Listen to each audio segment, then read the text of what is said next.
বাহিরে ভুল হানবে যখন, অন্তরে ভুল ভাঙবে কি? বিষাদ বিষে জ্বলে শেষে তোমার প্রসাদ মাংবে কি? বাহিরে ভুল হানবে যখন, অন্তরে ভুল ভাঙবে কি? বাহিরে ভুল হানবে যখন। রৌদ্রদাহ হলে সারা নামবে কি ওর বর্ষাধারা? রৌদ্রদাহ হলে সারা নামবে কি ওর বর্ষাধারা? লাজে রাঙা মিটিয়ে হৃদয় প্রেমের রঙে রাঙবে কি? বাহিরে ভুল হানবে যখন, অন্তরে ভুল ভাঙবে কি? বাহিরে ভুল হানবে যখন। বাঁধন তুই কঠিন হয়ে টানবে নাকি ব্যথার টানে? যতই যাবে দূরের পানে, বাঁধন ততই কঠিন হয়ে টানবে নাকি ব্যথার টানে? অভিমানের কালো মেঘে বাদল হাওয়া লাগবে বেগে। অভিমানের কালো মেঘে বাদল হাওয়া লাগবে বেগে। নয়ন জলের আবেগ তখন কোনোই বাধা মানবে কি? বাহিরে ভুল হানবে যখন, অন্তরে ভুল ভাঙবে কি? বাহিরে ভুল হানবে যখন। অদ্বৈত আশ্রমে আসার পর থেকে বক্তৃতা শুরু করেছিলাম। অন্য দৃষ্টিকোণ থেকে তুলনামূলক বিচারে স্বামী বিবেকানন্দের ব্যাখ্যা করেছি। মার্কস, লেনিন, মাওয়ের পাশাপাশি নিয়ে আসছি স্বামীজিকে। ততদিনে কোন কোন মহলে এমনকি মানুষের একাংশ আমার পরিচয় কমিউনিস্ট। গোলপার্ক থেকে প্রকাশিত চিন্তানা বিবেকানন্দের সংকলনে আমার একটা লেখা ছিল, নতুন পৃথিবীর সন্ধানে মার্কস ও বিবেকানন্দ। জনপ্রিয় উঠেছিল লেখাটি। মূলত এই জন্যেই বিভিন্ন জায়গা থেকে, বিশেষত যুব সম্প্রদায় থেকে অনেক আমন্ত্রণ পাচ্ছিলাম সভার বক্তৃতা করতে। মনমতো মহারাজ খুব উৎসাহ দিতেন। তাঁর এই উদারতা আমাকে এগিয়ে দিয়েছিল।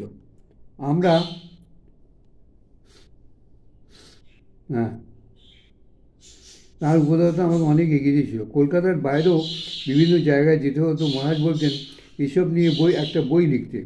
আলাদা বই লিখতে না পারলেও স্বামীর উক্তি সংকলন করে দিয়েছিলাম। বিদ্যা বুদ্ধিতে রাধাকৃষ্ণ মহারাজ আমার থেকে অনেক এগিয়ে।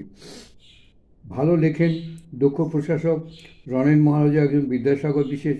সাধুরা এসব কথা জানলেও বাইরে তা প্রচার হয়নি, কারণ তারা দুজনেই ছিলেন অন্তর্মুখী। নিতান্ত প্রয়োজন না হলে বাইরের লোকেদের সঙ্গে মিশতেন না। অন্যান্য সাধুদের থেকে আমার বক্তৃতা একটু অন্য ধরনের ছিল। রাজনীতি ও অর্থনীতি টেনে আনতাম বক্তব্যে। স্বামীজির উক্তি নিয়ে বোঝাতাম বর্তমানে রাজনৈতিক অসারতা। বুদ্ধিজীবীদের রেহাই দিতাম না।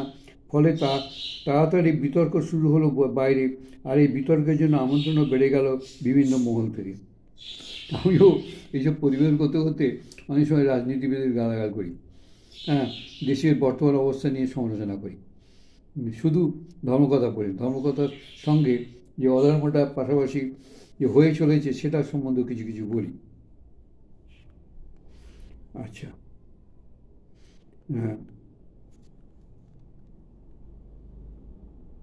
এর মধ্যে ঘটে গেল কিছু ঘটনা। আমার লেখা বই বিবেকানন্দের বিপ্লব চিন্তা তখন বেশ ভালো বিক্রি হচ্ছে। একদিন কয়েকজন শিক্ষক এসে অনুরোধ করলেন তাঁদের স্কুলের শতবার্ষিকীদের বক্তৃতা দেওয়ার।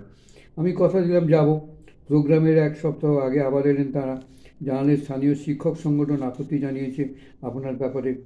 স্বামী সোমেশ্বরানন্দ গেলে তাঁরা কালো পতাকা দেখাবেন। বললাম এতে আমার আপত্তি নেই যেতে। তারপরে হলো মজা। আমি অপেক্ষা করছি তাদের জন্য, তারা এসে নিয়ে যাবেন আমাকে। কিছুক্ষণ পর তারা এলেন উদ্ভ্রান্তের মতো। বললেন গত রাতে সংগঠনের লোকেরা আগুন লাগিয়ে প্যান্ডেল পুড়িয়ে দিয়েছে। থানায় অভিযোগ করতে গেলে পুলিশ অফিসার পাল্টা যুক্তি দিলেন প্যান্ডেলে কী নাম লেখা আছে, কারা আগুন ধরিয়েছে ইত্যাদি। এরপর মাঝে মধ্যেই কোনো কোনো সভায় অল্প বিস্তর ঝামেলা হতে লাগলো। বাধা পেয়ে আমারও রোগ বেড়ে গেল। স্বামীজির বিপ্লব, রাজনীতি, উন্নয়ন ইত্যাদির আলোচনা বাড়িয়ে দিলাম। বক্তৃতার মাঝে শ্রোতাদের শ্রোতাদের বলি, আপনারা যদি অর্জুনের মতো গান্ডীব ফেলে বসে পড়েন তাহলে দুর্যোধন দুঃশাসন পাশাপাশি দাবাদাবি করবে, এখন যা করছে। গান্ডীব ছেড়ে যদি তোমরা বসে পড়ো, আজকে যে একটার সময় নবান্ন অভিযান আছে, এখানে যদি চুপচাপ বসে থাকো তাহলে কিন্তু ওরা দুর্যোধন এগিয়ে যাবে। অর্থাৎ বর্তমান সরকার যা করছে এইসব করবে। তো মার খাও, দু একটা গুলি খেয়ে মরো। আমার যদি একটু অল্প বয়স থাকতো না, আমি এখন হাঁটতে পারি না একদম, চোখে তো ভালো দেখি না, আমি হাঁটতেও ভালো পারি না। নাহলে আমার খুব ইচ্ছে করছিল যাই, এটা গুলি খেয়ে পড়ে যাবো, কী আছে, আরে গুলি লাগবে, এই বয়সের মধ্যে তো কোনো অসুবিধা নেই, এটা গুলি লাগবে, হাসপাতালে নিয়ে যাবে, মরে যাবো, যন্ত্রণা মন্ত্রণা করবে আর কি। খুব ইচ্ছে করছিল যেতে, পারবো না। মানসিকভাবে কিন্তু আমি খুব তৈরি ছিলাম এর প্রতিবাদ করতে। মাঝখানে এক উচ্চপদস্থ পুলিশ অফিসার অদ্বৈত আশ্রমে এসে আমার সঙ্গে আলাপ করলেন। যাওয়ার সময় একটা ফোন নাম্বার দিয়ে বললেন কোথাও কোনো ঝামেলা হলে আমায় খবর দেবেন এই নাম্বারে, পুলিশের সাহায্য পাবেন। আমি তো হতভম্ব, ব্যাপারটা এতদূর গড়িয়েছে জানা ছিল না। বরুণ মহারাজ তখন ব্রহ্মচারী পরে স্বামী ধর্মরূপানন্দ, এর মধ্যে ছিল অভাব স্বভাব বৈরাগ্য। কাজে ডুবে যাচ্ছেন, হো হো করে হাসছেন, বই পড়ছেন। হঠাৎ সব ছেড়ে ফেলে দিয়ে দুহাত পেছনে রেখে মাথা নিচু করে হাঁটতে শুরু করলেন, অন্যমনা ভাব। আবার হঠাৎ থেমে উপরে আকাশের দিকে তাকিয়ে রইলেন কিছুক্ষণ। আড্ডাতেও তাঁর এই স্বভাব দেখেছি।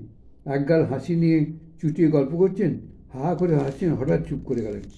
আড্ডা থেকেও যেন মানসিকভাবে দূরে চলে গেলেন, অন্তর্মুখী হয়ে পড়েছেন। বন্ধু বৎসল, অন্যকে সাহায্য করতে সবসময় উদ্গ্রীব।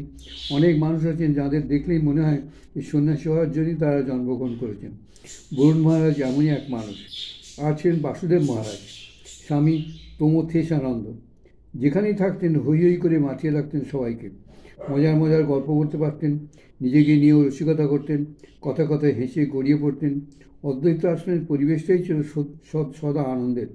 অরবিন্দ মহারাজ, পরে স্বামী বোধ স্বরানন্দ, তখন ব্রহ্মচারী, আড্ডায় বসে মুছিয়ে মুছিয়ে হাসতেন, কোনো মন্তব্য করতেন না। আমার চেয়ে জুনিয়র বলেই হয়তো একটা সম্ভ্রম ভাব। ধীর স্থির, কাজে নিখুঁত, যে কোনো কাজে এগিয়ে যেতেন, যত কঠিন বা ঝুঁকিপূর্ণ হোক না কেন। আর ছিল ব্রহ্মচারী নিরাপদ।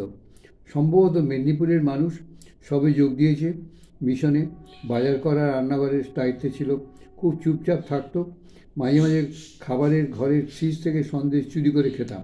অতিথিদের জন্য রাখা ঘোল ও শরবতও খেয়ে নিয়েছি বহুদিন। নিরাপদও বুঝতে পারতো, কিন্তু কিছু বলতো না। দেখছেন, সহস্রানন্দের স্বভাব মন্দ নয়। একটা অবাধ্য বলে পরিচিত, তারপরে নিজেই বলছি যে আমি চুরি করে খেতাম। খেতে ইচ্ছে করতো, খেয়ে যদি কী হয়েছে, সাধু বলে তার খেতে ইচ্ছে করবে না? গোল টোল চুরি করে খেতো, সন্দেশ চুরি করে খেত। হয়তো আমি যদি সাধু হতাম তো আমিও তো এই করতাম। আমার একটু এসব স্বভাব আছে, একটু খাওয়ার প্রতি লোভ আছে। চুরি করা মানে ওইরকম না, একটু খাওয়ার প্রতি আমার লোভ আছে খুব।